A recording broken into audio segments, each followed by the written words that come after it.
సామాన్య భక్తులకి వరహాలక్ష్మీ నరసింహస్వామి నిజస్వరూపం దర్శన భాగ్యం కల్పించడానికి ఈరోజు ప్రభుత్వ యంత్రాంగం అంతా ఈరోజు కార్యక్రమాలన్నీ చేపడుతుంది. దానిలో భాగంగానే ఈరోజు ఒకసారి క్యూ లైన్లు ఎన్ని చేశారు, అదేవిధంగా వాళ్ళకి భక్తులకు కావాల్సిన ఫెసిలిటీస్ అన్నిటి మీద నేను కలెక్టర్ గారు, సిపి గారు ఇక్కడికి వచ్చి, అదేవిధంగా రవితేజ ఇక్కడికి వచ్చి ఈ కార్యక్రమాన్ని అన్నిటి కూడా చూడటం జరిగిందండి. ముఖ్యంగా మీకు అందరికీ తెలుసు, ఎప్పుడూ కూడా చరిత్రలో జరిగినట్టుగా లాస్ట్ 5 మంత్రులు ఇక్కడ ఒక గ్రూప్ ఆఫ్ మినిస్టర్స్ వచ్చి, రెవెన్యూ మినిస్టర్ గారు, నేను, ఎండోమెంట్ మినిస్టర్ గారు, అదేవిధంగా ఇన్ఛార్జ్ మినిస్టర్ గారు అందరం కూడా ఇక్కడికి వచ్చి ఈ కార్యక్రమాలన్నీ దిగ్విజయంగా పూర్తి కావాలి, ఎక్కడ కూడా భక్తులకు ఇబ్బంది రాకూడదు అని చెప్పి చిన్న చిన్న మైన్యూర్ ఇష్యూస్ గురించి కూడా మేము ఆ రోజు రివ్యూ చేసుకోవడం జరిగింది.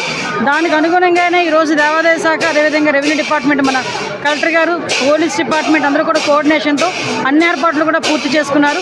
ఇంకా చిన్న చిన్న లోపాలు ఏదైనా ఉంటే సర్దిద్దుకొని ఆ రోజు సామాన్య ప్రజల దర్శన భాగ్యమే మేజర్ ఎజెండాగా పెట్టుకొని మేము చేసుకుంటున్నాం. దీనికి అధికారులు, రాజకీయ నేతలు అందరూ కూడా, రాజకీయ నాయకులు అందరూ కూడా సహకరించాల్సిందిగా కోరుకుంటున్నాం. ఆ ఉత్తరాంధ్రకి ఎలవేల్పి ఈరోజు లక్ష్మీనరసింహస్వామి ఆ నిజస్వరూపు ఒకే ఒక రోజు ఉంటుంది సంవత్సరంలో. అందరూ కూడా దర్శనం చేసుకుందాం అనుకుంటున్నారు. అందరూ కూడా కొంచెం సహకరించాల్సిందిగా కోరుకుంటున్నారు.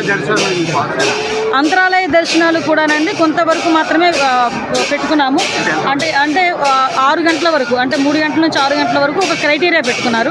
అంతవరకు అంతరాలయ దర్శనం. మిగతా ఆ తర్వాత వచ్చిన ప్రతి ఒక్కరికి కూడా మామూలు దర్శనం. దివ్యాంగులకి, ముసలి వాళ్ళకి, చంటిపిల్ల తల్లులకి కూడా, అంటే 1 year లోపు చంటిపిల్లలు ఉన్న వాళ్ళకి, అదేవిధంగా ముసలి వాళ్ళకి, వికలాంగులకి డైరెక్ట్గా లిఫ్ట్లోంచి బైక్ తీసుకెళ్ళి వారికి స్పెషల్గా దర్శనం చేయించి బైక్ తీసుకొచ్చే కార్యక్రమం కూడా చేసుకుంటాం. అరౌండ్ 2 lakhs మేము అనుకుంటున్నామండి. ప్రతి సంవత్సరం కూడా మీకు 1.2, 1.3 ఉంటుంది. కానీ ఎన్డీఏ గవర్నమెంట్ వచ్చిన తర్వాత లాస్ట్ పండుగలు మనం చూసాం. శ్రీకాళహస్తి, శ్రీశైలము, అదేవిధంగా కోటప్పకొండ, నెక్స్ట్ దుర్గామల్లేశ్వర మన దుర్గమ్మ టెంపుల్, ఇవన్నీ కూడా చూసుకున్నాం. మొన్న రీసెంట్గా తిరుపతి వైకుంఠ ఏకాదశి చూసుకున్నాం. భక్తుల సంఖ్య మ్యాక్సిమం 30% పెరిగింది.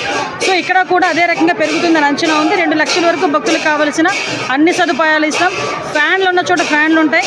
ఫ్యాన్ లేని చోట కూడా లైన్లో నుంచోడానికి చేతి పంకాలు కూడా, హ్యాండ్ పంకాస్ కూడా ఇస్తాం. ఓకే.